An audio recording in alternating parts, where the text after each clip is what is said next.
Today let us see a topic from section 3, okay, industrialization in the colonies.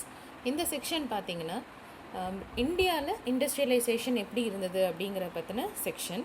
So இதில் இன்ட்ரடக்ஷனில் என்ன கொடுத்துருப்பாங்கன்னா, இண்டஸ்ட்ரியலைசேஷனுக்கு முன்னாடியே India வந்து export பண்ணிட்டு இருந்தாங்க. இந்தியாவில் வந்து நிறைய குட்ஸ் எல்லாம் வந்து எக்ஸ்போர்ட் ஆச்சுங்கிறது நமக்கே தெரியும். ஸ்பைசஸ், இந்தியாவிலேருந்து எக்ஸ்போர்ட் ஆன திங்ஸில் மெயின்லி என்னெல்லாம் எக்ஸ்போர்ட் ஆச்சு, ஸ்பைசஸ் அண்ட் சில்க் அப்படின்னு சொல்லிட்டு நம்ம ப்ரீவியஸ் லெசன்லேயே படிச்சிருந்தோம் இல்லையா. So India is well known for it silk and cotton goods. ஓகேயா, வேர்ல்டு லெவலில் வந்து நிறைய இடத்துல காட்டன் வந்து ப்ரொடியூஸ் ஆனாலும் அதெல்லாம் ரொம்ப கோர்ஸ் காட்டனாக இருந்தது, ரொம்ப நொரன்னு இருக்கும். பட் இந்தியாவில் மட்டும்தான் ஃபைன் காட்டன் வந்து நமக்கு ஃபைனர் வெரைட்டி ஆஃப் காட்டன் அவைலபிளாக இருந்தது. ஸோ அதனால் எப்போவுமே இந்தியாவுடைய அந்த காட்டன் டெக்ஸ்டைல்ஸ் மார்க்கெட் வந்து வேர்ல்டு லெவலில் வந்து நல்ல டிமாண்டில் ரொம்ப வந்து சூப்பர்பாக இருந்தது. ஓகேயா, ஸோ இந்தியாவில் இந்த மாதிரியான எக்ஸ்போர்ட்டுக்கு ஹெல்ப் பண்ண போர்ட்ஸ், எக்ஸ்போர்ட்டுக்கு யூட்டிலைஸ் பண்ணிகிட்டு இருந்த போர்ட் என்ன அப்படின்னா சூரத், ஹூக்ளி, மசூலிப்பட்டினம். இந்த 3 போர்ட்டு தான் இந்தியாவில் வந்து நமக்கு, 3மே சீ போர்ட். ஓகேயா, இந்த 3 சீ போர்ட்டு தான் வந்து இந்தியாவில் இருந்து ப்ராடக்ட்ஸை மற்ற கண்ட்ரீஸுக்கு வந்து அனுப்புறதுக்கு ஹெல்ப்ஃபுல்லாக இருந்தது. ஆனால் பிரிட்டிஷர்ஸ் வந்ததுக்கப்புறம், இங்கிலீஷ் ஈஸ்ட் இந்தியா கம்பெனி வந்ததுக்கப்புறம் அவங்க இந்தியன்ஸோடைய எக்ஸ்போர்ட்டை வந்து கம்மி பண்ணணும். எக்ஸ்போர்ட்னா என்னென்னா இந்தியன்ஸ் பண்ணுற இந்தியன் மெர்ச்சன்ட்ஸை வந்து சப்ரஸ் பண்ணணும். அப்படிங்கிறதுக்காக என்ன பண்ணாங்கன்னா இந்த 3 போர்ட்டையுமே வந்து டீஆக்டிவேட் பண்ணாங்க. இந்த 3 போர்ட்டில் இருந்தும் ட்ரேடிங்கை வந்து கொஞ்சம் கொஞ்சமாக கம்மி பண்ணி அவங்க என்ன பண்ணாங்கன்னா பாம்பே, கல்கட்டா அண்ட் சென்னை போர்ட்டை டெவலப் பண்ணாங்க. Especially Bombay and Calcutta port தான் ஃபஸ்ட்டு பிரிட்டிஷர்ஸ் டெவலப் பண்ணாங்க. பட் இந்தியன் மெர்ச்சன்ட்ஸ் வந்து ட்ரேடிங் ரொம்ப சக்ஸஸ்ஃபுல்லாக பண்ணிகிட்டு இருந்தது சூரத், ஹூக்ளி அண்ட் மசூலிப்பட்டினம். ஓகேயா, ஸோ இந்தியன் மெர்ச்சன்ட்ஸை வந்து அவங்களுடைய ப்ராஃபிட்டை கம்மி பண்ணிவிட்டு ஈஸ்ட் இந்தியா கம்பெனி இங்கேருந்த திங்ஸை வாங்கி அங்கே அனுப்பணும் அப்படிங்கிறதுக்காக நிறைய ஃபால்ஸான திங்ஸ் வந்து ரொம்ப க்ரூக்கட் திங்ஸ் எல்லாம் பண்ணாங்க. ஸோ அதை பற்றின செக்ஷன் தான் இது. ஓகேயா, ஸோ இந்தியாவில் பார்த்தீங்கன்னா முன்னாடி வந்து இங்கே இந்தியன் மெர்ச்சன்ட்ஸ் இருந்தாங்க. இந்தியன் மெர்ச்சன்ட்ஸ் அண்ட் பேங்கர்ஸ்னால் ஃபினான்ஷியல் ஹெல்ப் பண்ணுவாங்க, பண உதவி செய்வாங்கள்ல, அவங்க தான் பேங்கர்ஸ். இவங்க என்ன பண்ணுவாங்கன்னா அங்கங்கே இருக்கிற வீவர்ஸ்க்கு, ஓகே, அந்தந்த ஊரில் இருக்கிற வீவர்ஸ்க்கு வந்து பணம் கொடுத்து அட்வான்ஸ் மாதிரி கொடுத்து அவங்க வந்து ப்ரொடியூஸ் பண்ணுவாங்க. ஸோ வீவர்ஸ் வந்து இந்த மாதிரி சில்க்கு, காட்டன், இந்த மாதிரி ஃபேப்ரிக் எல்லாம் பண்ணுவாங்க இல்லையா, அதை வந்து அவங்கக்கிட்ட இருந்து வாங்குவாங்க. அவங்கக்கிட்ட இருந்து வாங்கி சப்ளை மெர்ச்சன்ட்ஸ்கிட்ட கொடுப்பாங்க. இந்த சப்ளை மெர்ச்சன்ட்ஸ் என்ன பண்ணுவாங்க அப்படின்னா இதை எடுத்துகிட்டு போய் பிக் ஷிப்பர்ஸ், போர்ட்டில் வந்து எல்லா போர்ட்லேயுமே பிக் ஷிப்பர்ஸ் அப்படின்னு இருப்பாங்க. பிக் ஷிப்பர்ஸ் அப்படிங்கிறவங்க எதர் இந்தியனாகவும் இருக்கலாம், இல்லை அப்ராட்லேருந்து வந்திருக்கலாம். அவங்க யாருன்னா அவங்க எல்லாருமே ட்ரேடர்ஸ். அவங்கக்கிட்ட போய் விற்றுருவாங்க. ஓகேயா, ஸோ இவங்க வந்து அதை வந்து ஷிப் மூலமாக கொண்டு போய் எந்த கண்ட்ரியில் சேர்க்கணுமோ அந்த கண்ட்ரியில் சேர்ப்பாங்க. ஸோ இந்த மாதிரியான நெட்வொர்க் தான் இருந்தது. ஓகேயா, இடையில வந்து சில புரோக்கர்ஸ்மே இருந்தாங்க. அவங்க வந்து இந்த ப்ரைஸ் நெகோசியேஷன்ஸ் இந்த மாதிரியான விஷயங்கள்லாம் பண்ணுவாங்க. ஸோ இதுதான் வந்து இந்தியன் மெர்ச்சன்ட்ஸ் வந்து டெக்ஸ்டைலை எக்ஸ்போர்ட் பண்ணின ஒரு நெட்வொர்க். ஆனால் ஈஸ்ட் இந்தியா கம்பெனி பவருக்கு வந்ததுக்கப்புறம் என்ன பண்ணாங்கன்னா இந்த நெட்வொர்க்கை பிரேக் பண்ணாங்க. ஓகேயா, இந்த நெட்வொர்க்கை எப்படி பிரேக் பண்ணாங்கன்னா அவங்களே வந்து டைரெக்டாக வீவர்ஸ்க்கு வந்து அட்வான்ஸ் கொடுத்தாங்க. டைரெக்டாக இந்த சென்ஸ்னால் ஒரு அஃபீஷியல் ஒருத்தரை வந்து அப்பாயிண்ட் பண்ணாங்க. யார், அவரோட பேர் வந்து குமாஸ்தான்னு ஒருத்தரை அப்பாயிண்ட் பண்ணி வீவர்ஸ்க்கு எல்லாரும் முன்னாடியே லோன் மாதிரி கொடுத்துடணும். கொடுத்ததுக்கப்புறம் அந்த வீவர்ஸ் எல்லாம் இவங்க கிட்ட தான் வந்து அவங்க ப்ரொடியூஸ் பண்ணுற, அவங்க மேனுஃபேக்சர் பண்ண அந்த ஃபேப்ரிக்கை, சில்க் ஒரு காட்டன் டெக்ஸ்டைலை வந்து கொடுக்கணும் அப்படிங்கிற மாதிரி அக்ரிமெண்ட் போட்டு அவங்க வந்து அதை பண்ண ஆரம்பித்தோன்னே வீவர்ஸ்க்கு வந்து பார்த்திங்கன்னா ப்ராப்பராக வந்து இவங்க வந்து முன்னாடி லோன் கொடுத்துருவாங்க. ஆனால் ப்ரைஸ் நெகோசியேஷன் எதுவுமே வீவர்ஸ் பண்ண முடியாது. அவங்க சொன்ன ரேட்டுக்கு அப்படியே வாங்கிட்டு போயிடுவாங்க இவங்க. ஸோ இந்த மாதிரி வந்து வீவர்ஸை கொஞ்சம் கொஞ்சமாக வந்து இவங்க சப்ரஸ் பண்ண ஆரம்பித்தாங்க. இந்தியன் மெர்ச்சன்ட்ஸ் அண்ட் பேங்கர்ஸுடைய பவரை வந்து கம்மி பண்ணாங்க. ஃபைனலாக என்ன ஆச்சு, கம்ப்ளீட் எக்ஸ்போர்ட்டிங்கோடைய அந்த இதை வந்து ஈஸ்ட் இந்தியா கம்பெனி எடுத்துக்கிட்டாங்க. ஸோ இதனால் வந்து பார்த்திங்கன்னா Indian merchants and bankers the become bankrupt. அவங்க வந்து ரொம்ப கடனாளி ஆகிட்டாங்க. இந்தியன்ஸ் வந்து எந்த ஒரு ஃபாரின் எக்ஸ்சேஞ்சுமே ஏர்ன் பண்ண முடியல. இந்தியாவிலேருந்து வாங்குகிற திங்ஸை அதிக லாபத்துக்கு ஈஸ்ட் இந்தியா கம்பெனி மற்ற கண்ட்ரீஸ்க்கு விற்க ஆரம்பிச்சிட்டாங்க. ஓகேயா, இதுதான் வந்து இந்தியன் டெக்ஸ்டைல்ஸில் வந்து நடந்த ஒரு ஸ்டோரி. இதை பற்றின செக்ஷன் தான் இது. Okay, let us get in to the lesson. Let us now move to India to see how a colony industrializes. Once again, we will look not only at factory industries but also at the non-mechanized sector. இப்போ first நம்ம பார்க்க போகிறது non-mechanized sector தான். We will limit our discussion primarily to textile industry. Textile industry பற்றி மட்டும் பார்ப்போம். The age of Indian textiles. Before the age of machine industries, silk and cotton goods from India dominated the internal market in textiles. So silk and cotton தான் வந்து international மார்க்கெட்டில் டாமினண்ட்டாக இருந்தது இந்தியாவிலேருந்து. Coarse cottons were produced in many countries but finer varieties often came from India. மற்ற countries produce பண்ணுறதெல்லாம் coarse cotton, finer variety வந்து இந்தியாவிலேருந்து மட்டும்தான் ப்ரொடியூஸ் ஆச்சு. ஆர்மேனியா அப்படிங்கிறது நேஷன் இன் சோவியத் ரிப்பப்ளிக்கில் இருக்கிற ஒரு nation. And Persian merchants took the goods from Punjab to Afghanistan, Eastern Persia and Central Asia.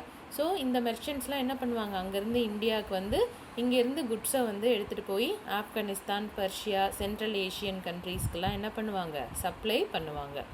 Balls of fine textiles, பேல்ஸ்னால் பண்டில், ஓகேயா.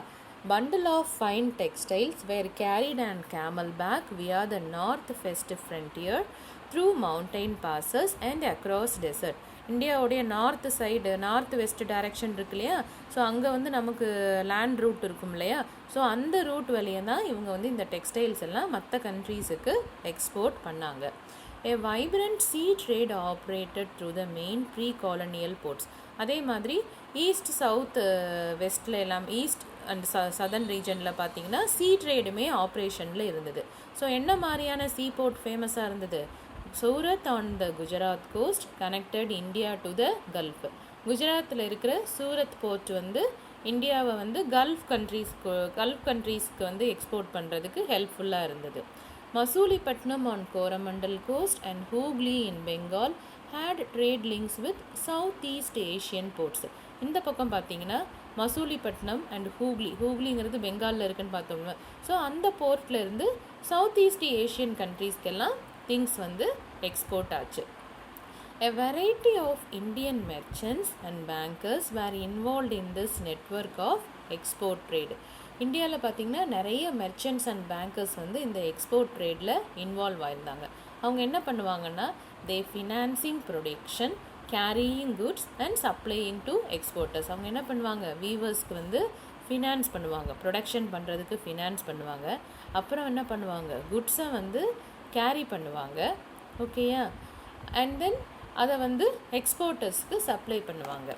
Supply merchants linked port towns to inland region. Supply merchant தான் என்ன பண்ணுவாங்க, board டவுனில் தான் வந்து அந்த sale நடக்கும். அதை வந்து இன்லேண்ட் ரீஜனில் தான் ப்ரொடக்ஷன் நடக்கும்.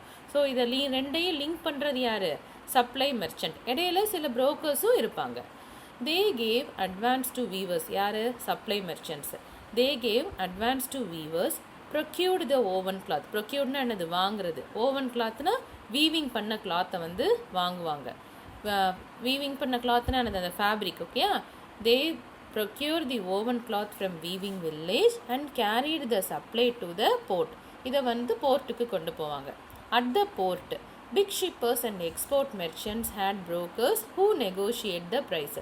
அங்கே வந்து எக்ஸ்போர்ட் மெர்ச்சன்ட்ஸ் அந்த திங்ஸை வாங்கி வெளிநாட்டுக்கு எக்ஸ்போர்ட் பண்ணுற மெர்ச்சன்ட்ஸ் இருப்பாங்க. அவங்கக்கிட்ட வந்து ப்ரைஸ் நெகோஷியேஷன், பேரம் பேசி இந்த திங்ஸை விற்றுருவாங்க. And bought goods from the supply merchants operating inland, okay. So இந்த மாதிரி தான் ட்ரேடிங் நடந்துட்டு இருந்தது. By 1750s this network controlled by Indian merchants was breaking down. இந்த நெட்வொர்க்கை தான் ஈஸ்ட் இந்தியா கம்பெனி பிரேக் பண்ணாங்க. The European companies gradually gained power. European கம்பெனிஸ்னால் not only East India Company. உங்களுக்கே தெரியும், இந்தியாவை வந்து இங்கிலாந்து மட்டும் காலனைஸ் பண்ணலை, ஃப்ரான்ஸ், போர்ச்சுகீஸ் எல்லாருமே தான் இந்தியாவை காலனைஸ் பண்ணியிருந்தாங்க. ஸோ அவங்களுடைய கம்பெனிஸ் வந்து கொஞ்சம் கொஞ்சமாக பவர் கெயின் பண்ணோன்னே இந்த மெர்ச்சன்ட்ஸோடைய நெட்வொர்க்கை வந்து பிரேக் பண்ணிட்டாங்க.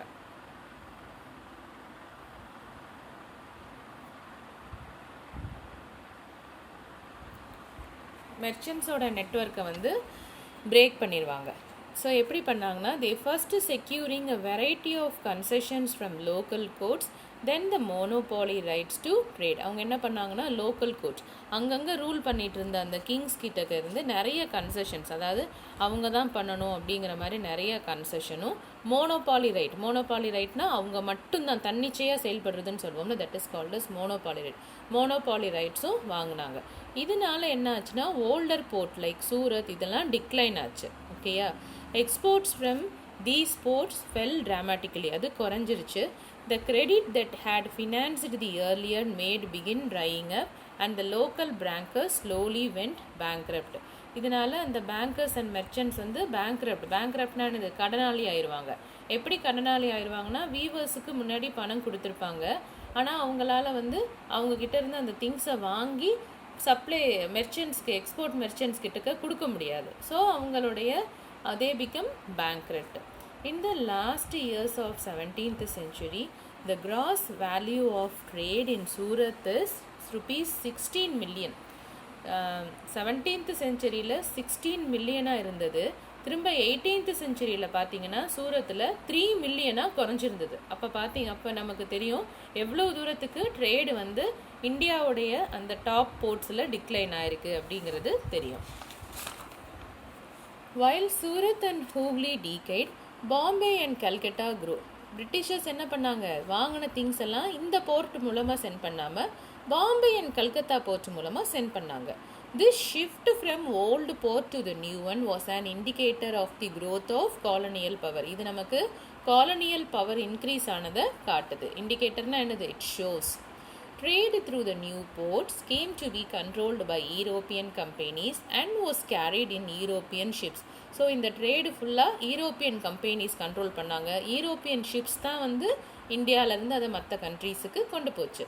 While many of the old trading houses collapsed, those that wanted to survey had to now operate within a network shaped by European trading companies.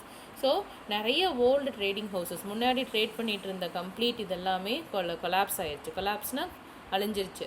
திரும்ப கொஞ்சம் இருந்த ட்ரேடிங் ஹவுசஸ்மே திரும்ப யூரோப்பியன் பவர்ஸ்க்கு கீழேயே என்ன பண்ணிட்டாங்க, ஒர்க் பண்ண ஆரம்பிச்சிட்டாங்க. ஸோ இது கொஞ்சம் கொஞ்சமாக இந்தியன் டெக்ஸ்டைல்ஸோட மார்க்கெட்டை வந்து யார் கேப்சர் பண்ணா, யூரோப்பியன் பவர்ஸ்.